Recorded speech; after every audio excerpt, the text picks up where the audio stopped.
Hello, good morning. Thank you all for being here. This is the San Leandro Chamber of Commerce Government Affairs Roundtable. And I'm Emily Grego. I'm President and CEO of the San Leandro Chamber of Commerce. I want to thank you guys for being here. This is our Meet the Candidates.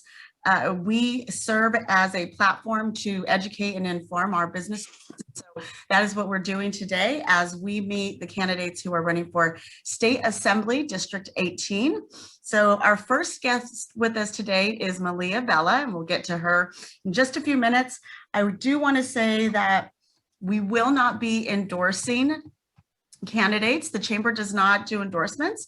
Our San Leandro Chamber PAC makes endorsements on behalf of candidates, and a few of our trustees are going to be on this call so they can come to that decision as they would like and figure that out if they want to.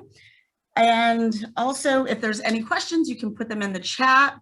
And because we've got half an hour with Malia, we are not going to go around the room and introduce ourselves. We're just going to give this half an hour all to her and to questions. So to get started, Malia Bella, thank you for joining us. Very excited to have you here.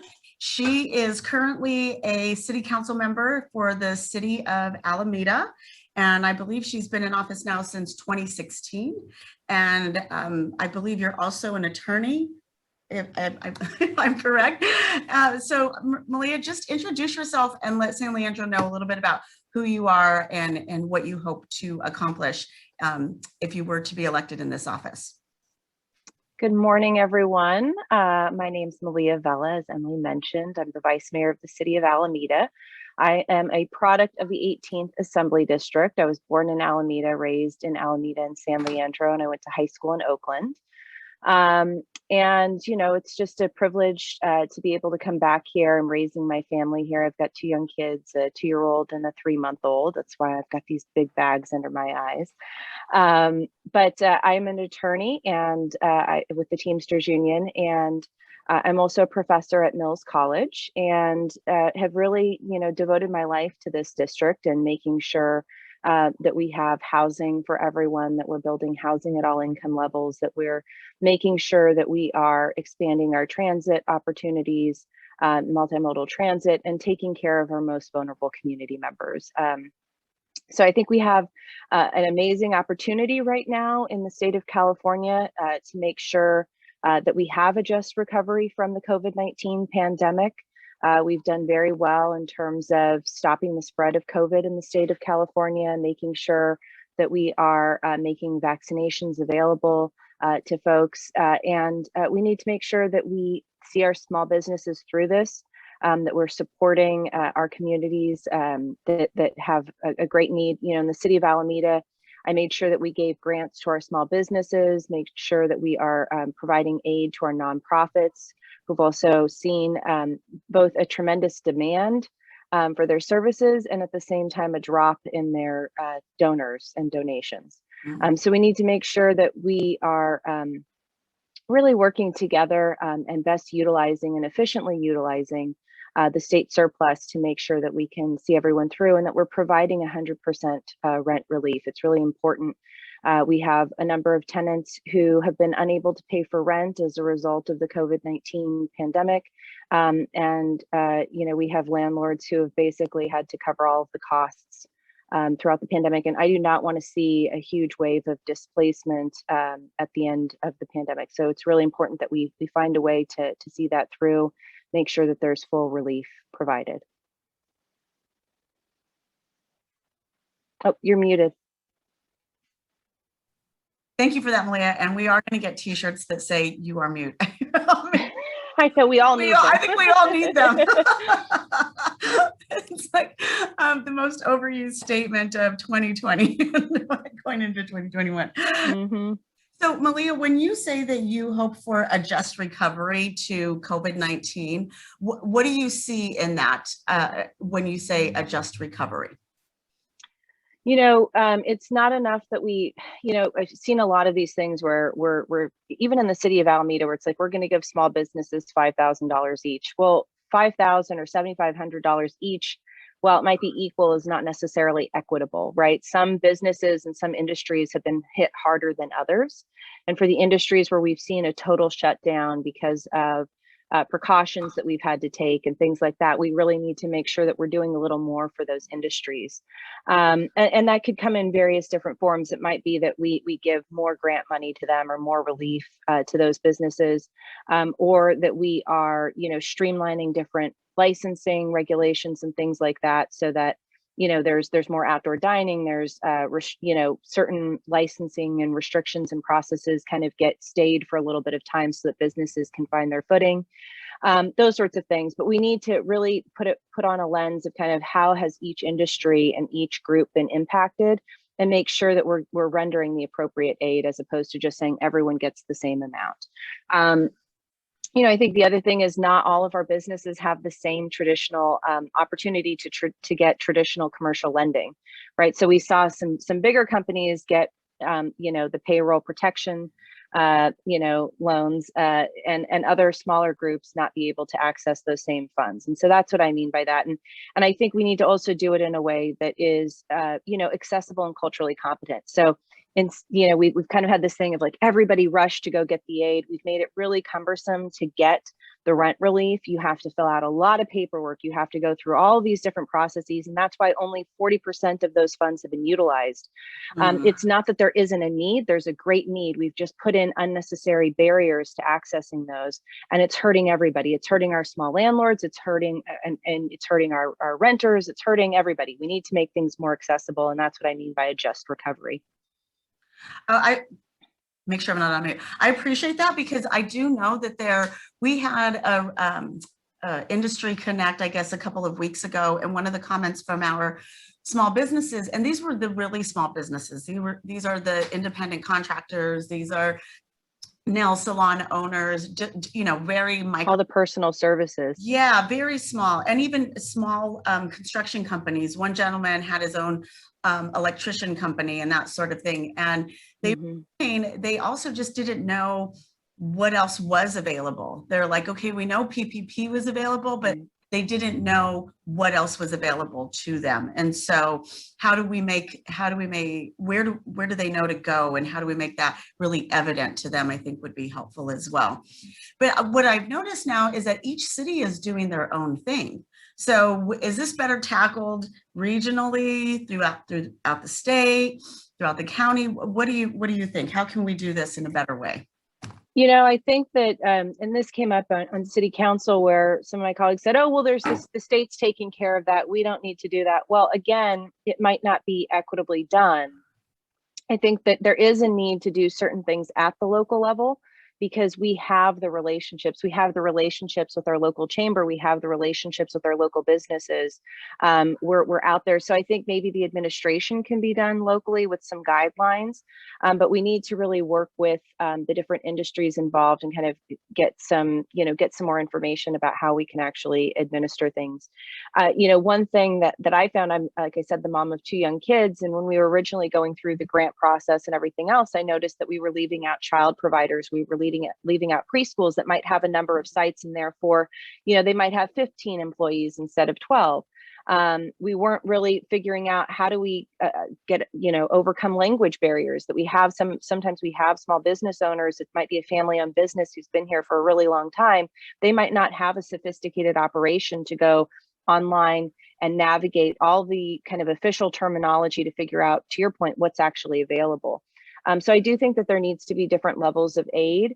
The federal government has certainly given local jurisdictions funds to help cover our costs, but also some of those funds are supposed to be going back into the community to help keep our businesses open and help our overall local economy. So I think there's going to be layers to it.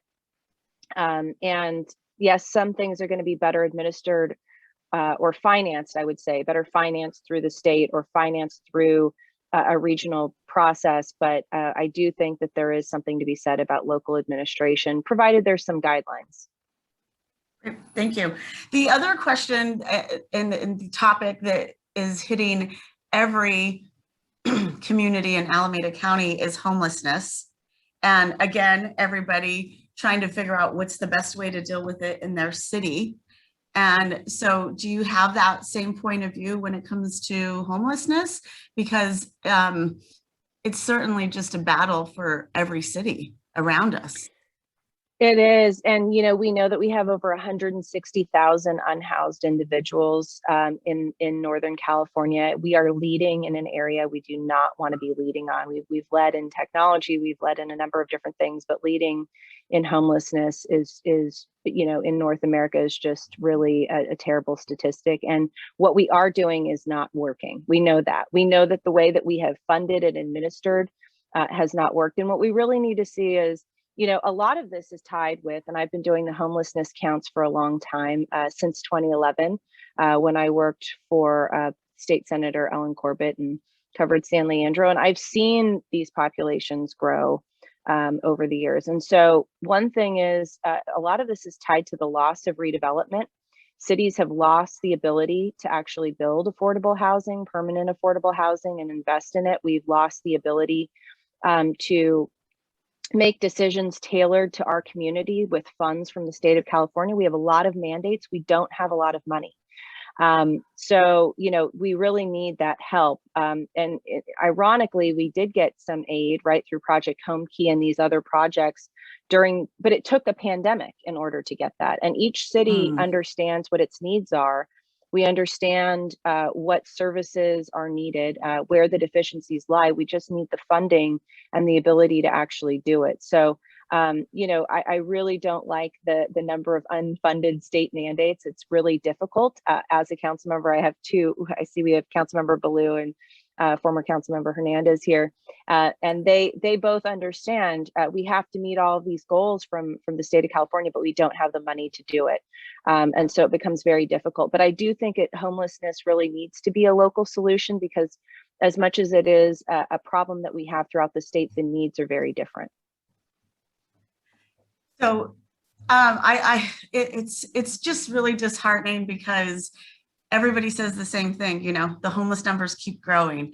And so getting to the bottom of this, you know, will it ever be solved? No, but having a better system in place is so seriously needed, because it doesn't, if we just keep saying that over and over every year, you know, right. what are we really accomplishing, right? So, right. So, okay, well, thank you so much for that. One of the other things that's been happening, it seems, in government is government kind of overriding other folks' decisions. So here in San Leandro, for instance, there was the hero pay to increase pay for grocery workers. And it didn't happen just in San Leandro, it happened throughout, you know, the state. It seemed that choice was kind of taken away from some of the business owners. And I know in San Leandro, there wasn't a lot of research done on who was doing what. It was more of an assumption. And so I'm just want to know, from your point of view, with politics like that, what is your point of view? So we passed hero pay also in the city of Alameda. We did it a little differently from the city of San Leandro. Certainly our goal was really, we've had, my sister works for the assessor's office, but we know that Safeway, for instance, has done very well. We know that some of our bigger box grocery stores. So we really carefully tailored ours to exclude things like Walgreens, to exclude things like the corner stores and those sorts of things.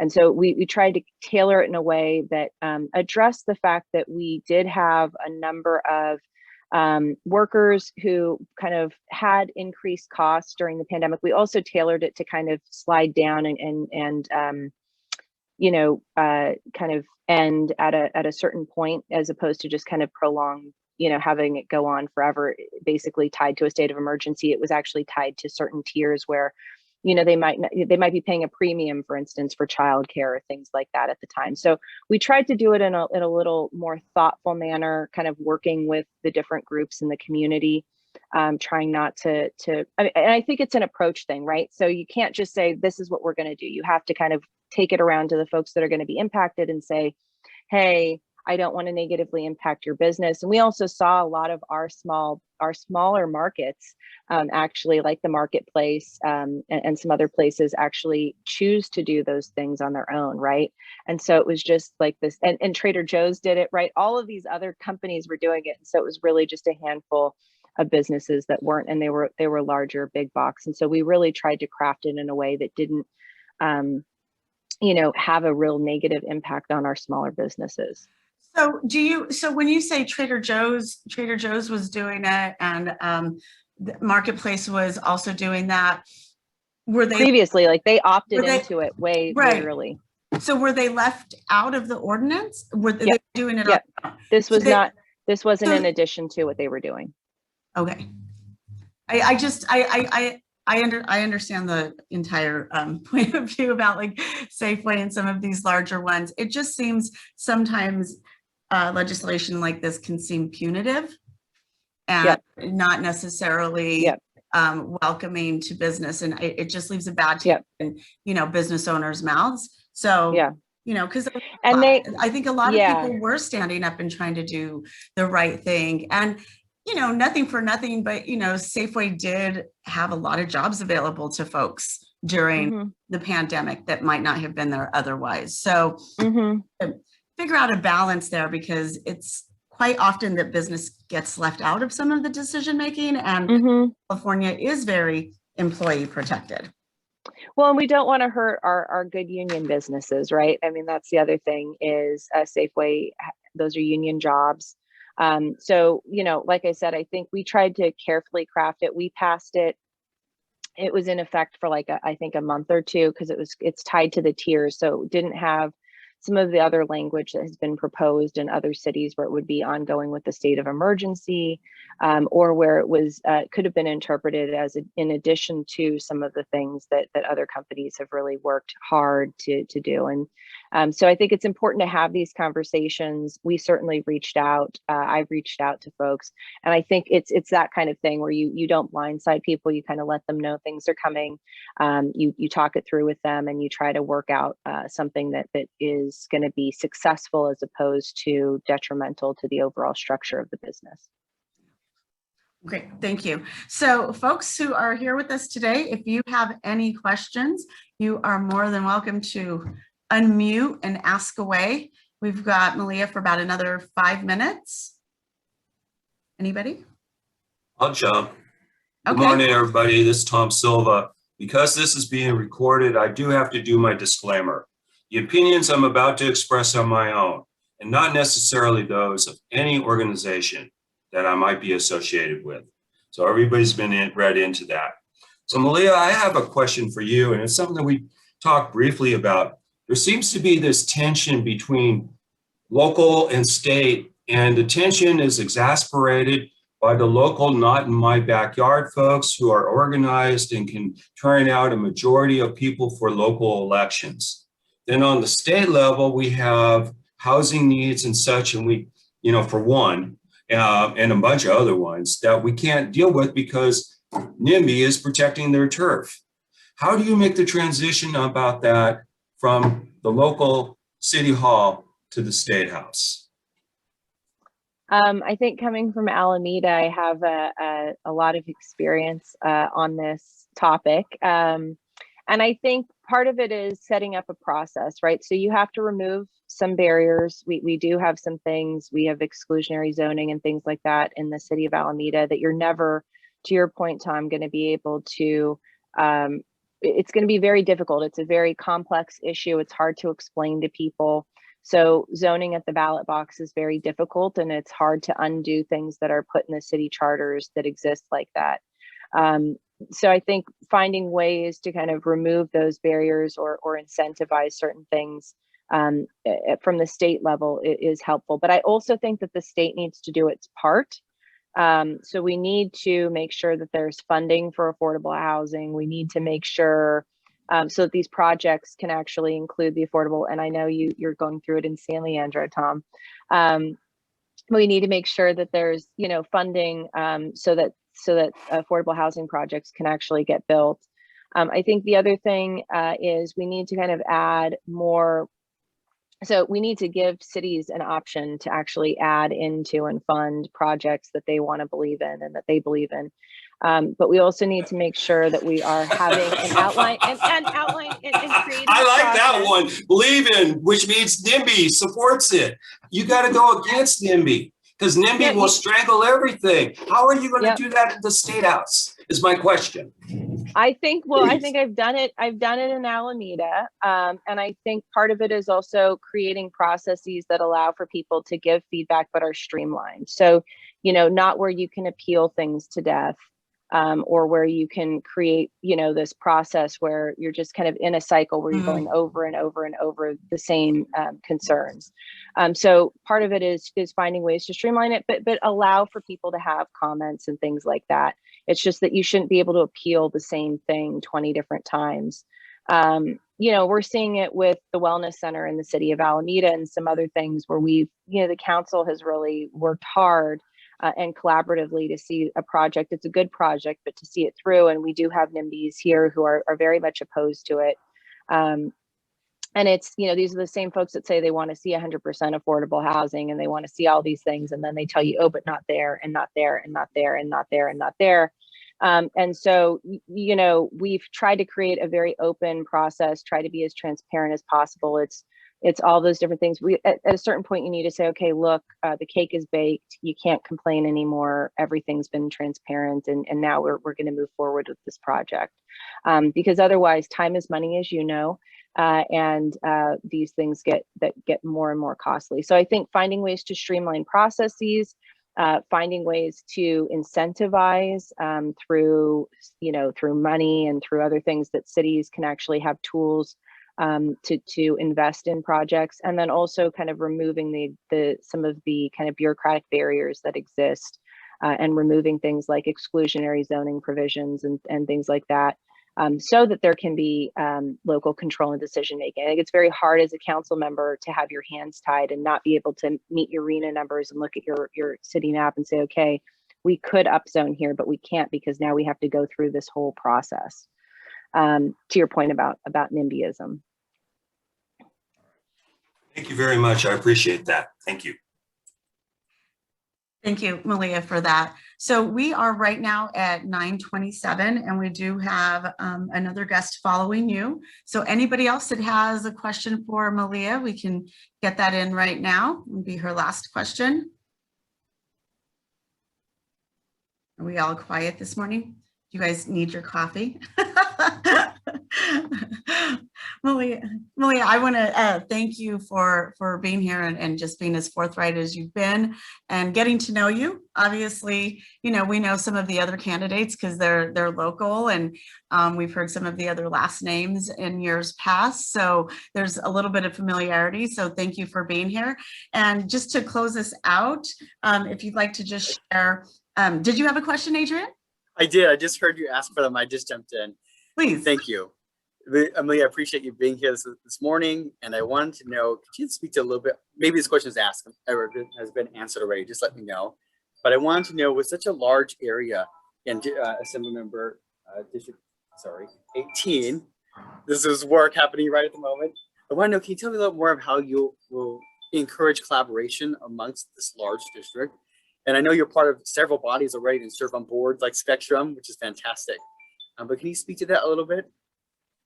Yeah, I mean, I think that, like I said, every city and even, Oakland is a large city. There's different neighborhood and local issues that are different, right? Neighborhood to neighborhood. So I really think it's important. I come from a constituent services background. I think it's important for the assembly member to be very involved, not just the rubber chicken dinners, but to come to meetings like this regularly, to make sure that there's a district office presence at these meetings, and to really have a relationship with Emily to say, okay, Emily, hey, there's this bill coming up. Can you get me in touch? Are there people that care? This is what's going to be voted on. To be very proactive.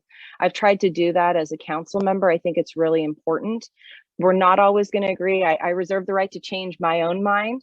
I used to say the only person I ever agree with 100% of the time is myself, but I reserve the right to change my mind when I get more information and more facts. And I think that's really important. So I think it's about relationship building and communication and making sure that the assembly member, not just their staff, but the assembly member is also very present. And what I will tell you is my parents still live in San Leandro. They live in the Assumption Parish, and I spend a lot of time in San Leandro, and so I'll be there. I mean, I at the end of the day, I think it's really important, and it's the same thing with Oakland. I teach at Mills College. I have a lot of students there. I rode for the Oakland Strokes, so it's the same sort of thing, building on those personal relationships and then also the professional ones. To just say, hey, I'm here. This is who I am. This is my direct cell phone. You're not going to have to go through someone to get a hold of me. That's a pet peeve of mine as a council member, all the red tape to kind of get in front of different decision makers at the state legislative level, especially when there's issues. You need to be able to just get in touch with the person and have that direct communication. So I am going to put my cell phone number in the chat. I know this is a public meeting, but I also think that it's really important that we have that relationship, and I'm very committed to doing that and to being present in all aspects and all parts of the district, and then finding ways to connect people. I think that's the other thing that legislative offices should and can do, is to say, look, you are having this issue or you have this resource, let's connect you over here, and understanding how to do that. And I've certainly done that on various regional boards and understanding how we can work collaboratively together. Thank you so much.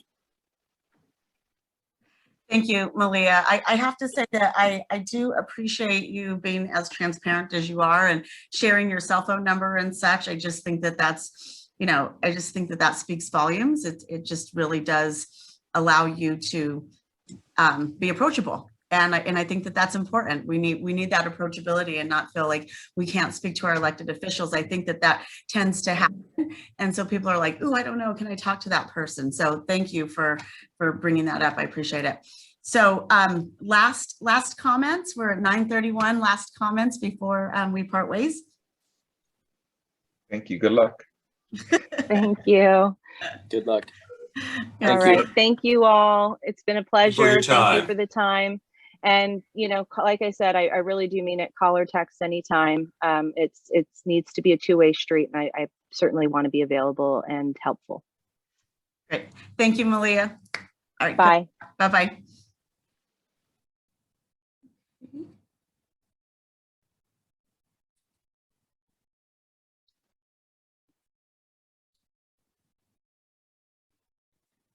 Hello, Victor. Are you with us?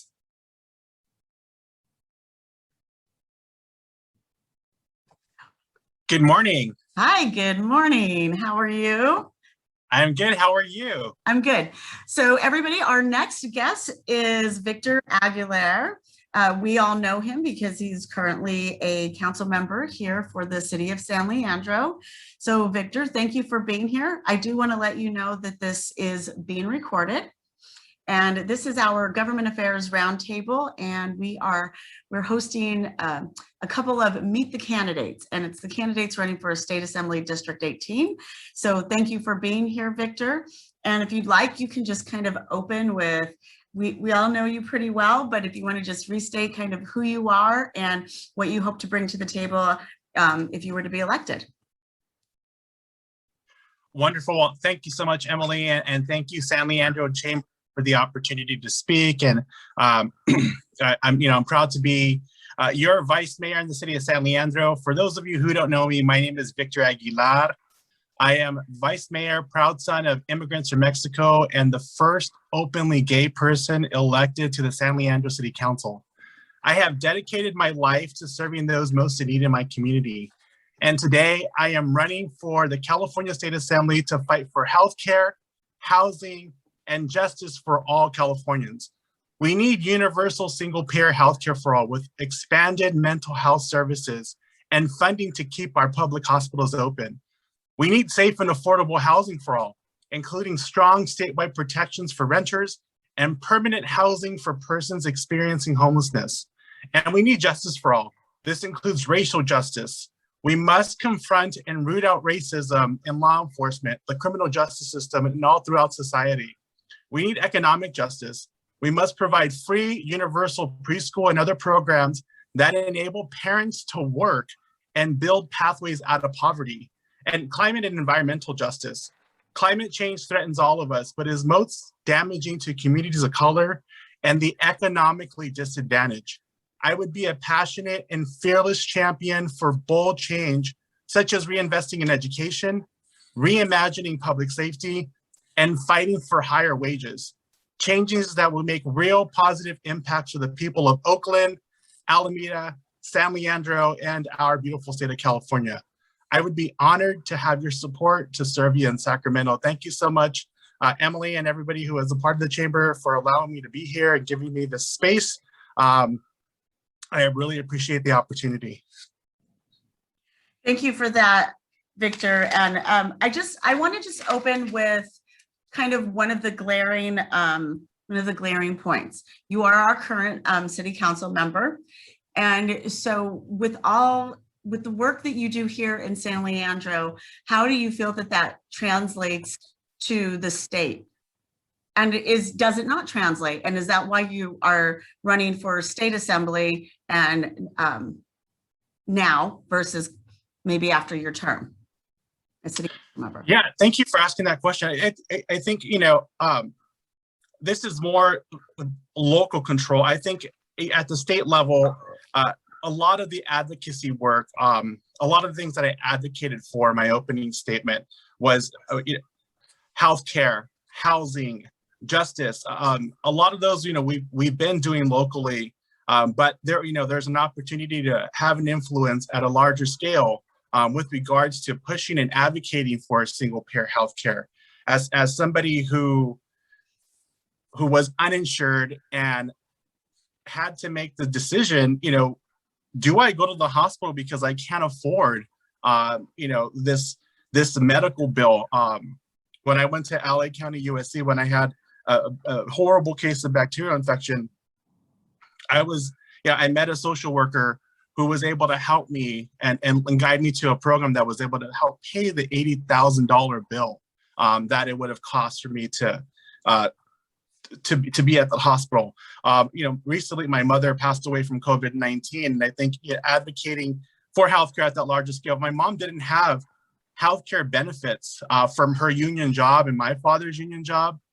We would have had to pay $800,000, and a lot of families are facing these tough decisions. A lot of families are getting slapped with medical bills that they can't afford, and they're taking people into, folks into financial ruin. This is something that we need to fight for at a larger scale, and one of the reasons why I'm continuing to fight for San Leandrons, but at the state level, I think it's it's a little bit different in that sense, in establishing relationships and working and making sure that we push forward for these causes and these policies that I care about. Okay, so when we talk about homelessness, we've had this conversation before that the homeless numbers keep growing, they keep growing. And I know here in our city, we're looking at, I forget the word. We're like Navigation center? Yes. Yes, sorry. I'm sorry. I keep forgetting what the word that we use for it here in San Leandro. And I think that that's wonderful. We don't have anything like that in San Leandro. And I think it would be needed. But what's really disheartening and concerning is that the numbers keep growing. And so, having a navigation center is one thing, but if the numbers just keep growing, we're really not solving any problems. So what's something that you can do on the state level to really combat that? Because what we're doing on the local level doesn't seem to be working. I think local level here in San Leandro, yes, we are addressing the needs. At the state level, there's too many of our East Bay neighbors have been forced out of their homes, and we at the end of this month we have the moratorium on eviction is going to end, and so we need to make sure that we strengthen renter protections, build more affordable transit-oriented housing, provide robust services to our unhoused neighbors, and remove barriers to home ownership to that helps curb displacement. I think having a navigation center here in San Leandro is a start, but we also need to make sure that we provide wraparound services for the homeless. You know, our homeless population keeps growing. You know, we have there's an exodus from San Francisco. Folks are moving into the East Bay because it's more affordable. And so we're starting to see that we need to make sure that we're advocating and preserving, you know, community. And you know, we've seen what happened in the Mission, where a lot of Latinos are being pushed out, and a lot of tech people who are a majority Caucasian moving into the Mission area. So this is something that homelessness is a huge issue. And at a grand scale, Governor Newsom just set aside $12 billion to help assist with that. And so, you know, we need to make sure that we're prioritizing mixed income, affordable, multi-family and multi-unit housing, and that we're also supporting services and housing for unhoused Californians, hence, you know, the homeless. We also need to make sure that we're building cooperative housing models such as land trust and co-housing. Locally, we're advocating, you know, I've advocated and been a champion with my other colleagues to push for a navigation center. And this is something that's going to happen quickly. So we're partnering with local nonprofit organizations to see this through to fruition. And so homelessness is a huge issue, and making sure that, you know, we protect our homeless and get them housed. Thank you for that.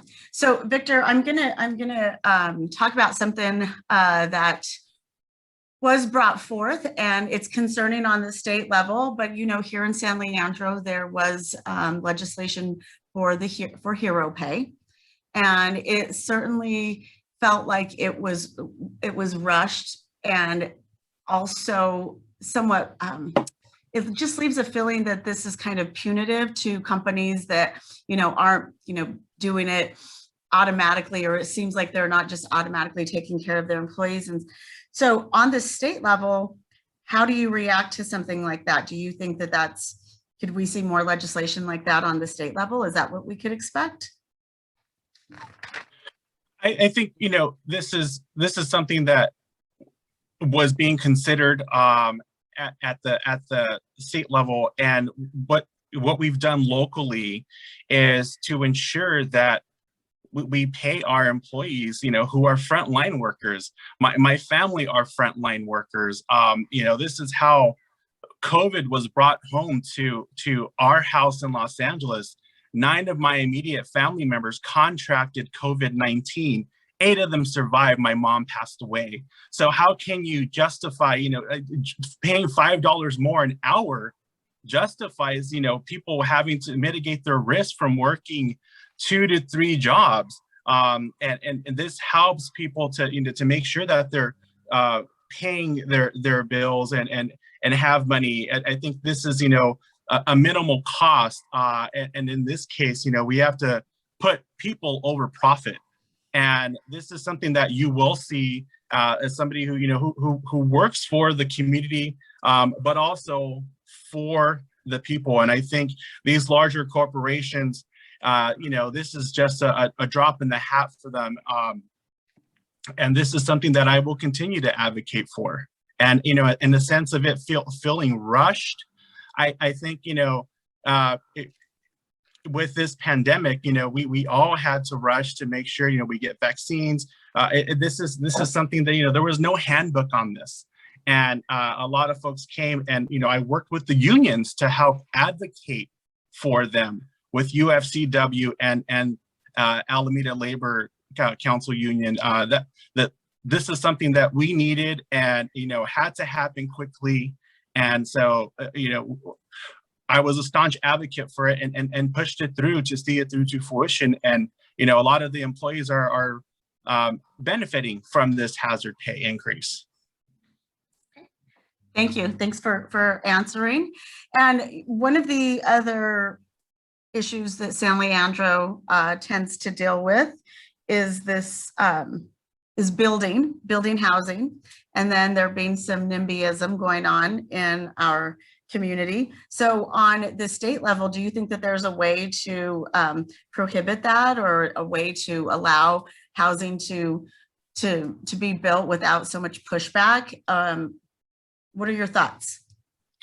I think at the state level, the state level, yes, there are Senate bills and Assembly bills that are being introduced that will trump local control, and a lot of that was being pushed forth by Senator Scott Wiener's bill, to allow upzoning and high density housing near transit oriented areas. And I know we had a local project here, and near downtown San Leandro, which wasn't quite near transit. I think this is something, as somebody who supports housing, somebody who is not a NIMBY, I think we have to listen to the community and understand what the community wants, and find a happy medium to move forward. And I think if this housing was near transit, I've been a staunch champion for market rate housing that Maximus had pushed forward. And so that's something that I've been advocating for. And I think at the state level will essentially there will be legislation that will implement state control to push to advocate for more housing and this area and near transit. I think this is something, there's a couple of small projects where there had been concerned residents. I don't want to say that they were not NIMBYs. They were just concerned residents who wanted to be listened to by developers to understand their needs and their wants, and let their voice be heard as to how certain projects would impact the community. It's not that folks did not want these projects. It's just there are concerns, and I think with projects at the state level, I see that happening where the state will dictate what needs to happen. We were looking at RENA numbers, and here in San Leandro we met our affordable housing, but we haven't implemented market rate. And so I voted for market rate housing near transit, but that was the stipulation, and work closely with our neighbors and companies to make sure that this developer works closely with them, so that we have this project, we have these projects in the pipeline. So you are an advocate for housing closer to transit. And if the state was to implement any legislation that allowed that to happen, regardless of local legislation, you would be for that. Absolutely. Wonderful. Well, we hope with that said that we can get our Bayfair TOD and our other Central Callan done. That would be a really awesome win for San Leandro. Thank you for that. And I want to open this up. We have Victor now for about another 10 to 12 minutes. So anybody who has a question right now, please just feel free to unmute yourself and ask away. We're at 9:48 now, so hopefully you guys have had your coffee and your brains are working. Well, Victor, my name is Adrian. I serve as a volunteer program manager at SOS Meals on Wheels in San Leandro. And as you may already know, we serve a large part of the East Bay. And will you please speak to me more, or just speak to the matter of how you will work effectively in such a large district, especially being centered in the city of Oakland, being the most populous city in the East Bay. Can you tell me more about how you increase effectiveness and collaboration, perhaps?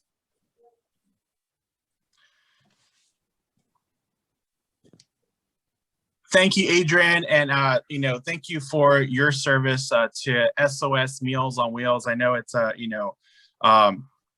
it's a great organization, and working with communities like SOS Meals on Wheels, and hiring local folks who understand the issues that are happening centric to Alameda, Oakland and San Leandro, and having a diverse staff, to go out and be in the trenches, to help me also understand what is going on and to be that advocate base in Sacramento. There would be a mixed team, and I think hiring local is something that is a necessity to help implement and advocate strategies, and working with our nonprofits who service these areas. Nonprofits like SOS Meals on Wheels, Spectrum, Davis Street. We have Girls Inc. in Oakland. I think having these relationships will help us understand the needs and how to move forward and address those needs, especially with homelessness being one of those in Oakland, San Leandro, and Alameda. As Emily was talking about earlier, the homeless population is increasing, and we're being creative and trying to address these needs. And I think at the state level, this is something that we need to advocate funding for, to make sure that we're addressing all those needs. So that's something that I would work, to answer your question, to work locally and hire local to make sure that we're addressing the needs of our community. Thank you. Anybody else right now? You have any questions for Victor? Go ahead, Ed. Hey, Victor, hope you're doing well. I'm sorry for the loss of your mother. I know that was very important. And it is important to have coverage and healthcare for all. My question is, what I'm understanding is, how do we pay for these social benefits? I'm very supportive of it, but I just want to understand how you would do that in this assembly and work with your colleagues there in the Senate and beyond to make a difference in our communities. Thank you for asking that question, and thank you. It's been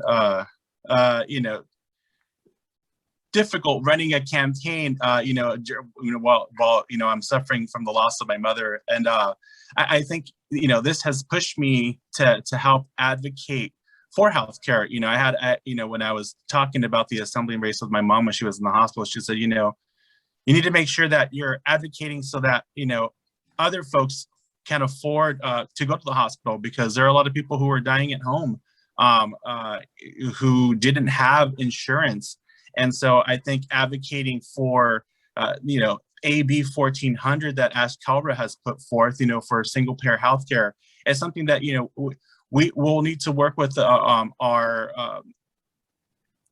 governor to make sure that we're paying for this. And, I think, no one should have to worry about how they're going to have to pay for their medical. That anyone can just go into the hospital, and we need to make sure that there are programs set in place to help fund that. We have, I think we'll need to work closely with our governor to make sure that we're setting aside funding to help pay for this. I know this will cost a lot of money, but I think this is something that I'll advocate for and work together with fellow legislators to make sure that this is, fully funded and taken care of, without raising, taxes on the taxpayers. I mean, we talk about hero pay and the dynamic between maybe the Walgreens CEO making millions of dollars and the average pay for a Walgreens employee is $33,000. How do you sort of work to close that gap and still being pro-business in this business, chamber of commerce conversation? How do you sort of push that dynamic to really find a way to pay for it? And what would be your ideas or your approaches? And how do you leverage your experience here in San Leandro to take that to the state? What are some tangible steps that you identified more funding or found ways to solve some of the local issues that we have, like feeding folks in their communities, their senior population, bringing more funds? What are the ways? I mean, as a volunteer for Meals on Wheels, I see the people and very supportive of that organization. What are some things you've done, San Leandro, the last few years to really make a difference in our community? I think a lot of that is understanding the budget and figuring out. I think at a state level, we need to close the school to prison pipeline, and that will reserve funding that we can utilize. We spend more on incarceration per person than we do on per pupil spending. And so that's something that I would advocate for, to make sure that we have money to pay for that. We could pay for medical and I think and increase programs here locally, working with our nonprofits and getting more funding to put towards Meals on Wheels, to put towards Davis Street, but also to help pay for medical for all. Thank you. Great. Well, thank you for being here. We're at 9:55. So right now, I'm going to ask anybody if you have one more question for Victor. This can be his last question.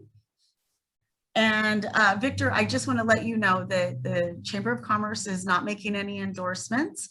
We leave that work up to the San Leandro Chamber PAC to do. We do have a couple of trustees here, and so if they choose to move forward with bringing this forward to the PAC, they can, but that's who makes the endorsements. So I just want to be really clear about that. And we are recording this, so we are going to share it on our website so that we can just, cast a wider net of those who are able to hear what you've shared with us today. So anybody else, any last questions for Victor? Okay, Victor, why don't you just see us off with just kind of your closing remarks and what you'd like. Oh, I actually do have one more question. I have one more question. So if you were to be elected in state assembly, you would obviously then leave your post as our city council member. And if you were not elected, you would continue to be our city council member. And do you feel like we could look forward to you running again as a city council member? I'm thinking just what is happening in San Leandro. I'm being very selfish right now. What can we look for? So I'm just kind of trying to figure out what your plans are. I like to plan ahead. Sometimes things just happen, like this assembly race. I thought about running, and the opportunity came. And like I said, I was dealing with my, with the horrible issue that my whole family contracted COVID, and Rob Bonta was appointed to Attorney General, and I got the call, the day after my mom had passed away, that the seat had opened. And so, I said, yes, I will do it. This is something that I thought about. But with city council, I have my committee set up to run for re-election. So yes, that is something that I do have. If this does not work out, I will continue to serve San Leandro in my current capacity. And yeah, that's something that I have planned and is currently lined up. Wonderful. Well, thank you. Thank you for being forthcoming with that. I appreciate it. And any closing remarks before we leave you for the day? Absolutely. Well, thank you, San Leandro Chamber of Commerce, for having me today. It's, happy Pride Month, as your first openly gay school board trustee, one of the two, and the first openly gay vice mayor of San Leandro. I'm running for the assembly in District 18 because I believe that every Californian deserves universal health care, affordable, and housing. That's not just a slogan. These are my core values. I was raised in a union household by parents whose families immigrated from Mexico. My parents taught me how to respond to hard times with a love for family, community, and a passion for social justice. As San Leandro's first openly gay vice mayor, I have championed progressive policies that make a lasting difference in people's lives, from hazard pay for grocery workers to rent stabilization and civilian police oversight. I will fight tirelessly in Sacramento for universal single-payer healthcare. I will champion affordable housing, and I will be a voice for racial, economic, and environmental justice. Visit victor4ca.com to learn more. Your vote has the power to make change. vote for victory, vote for Victor. Thank you so much for your support. Thank you, Emily and the Chamber, for the opportunity. I really appreciate it. Wonderful. Thank you all so much. Thank you, Victor.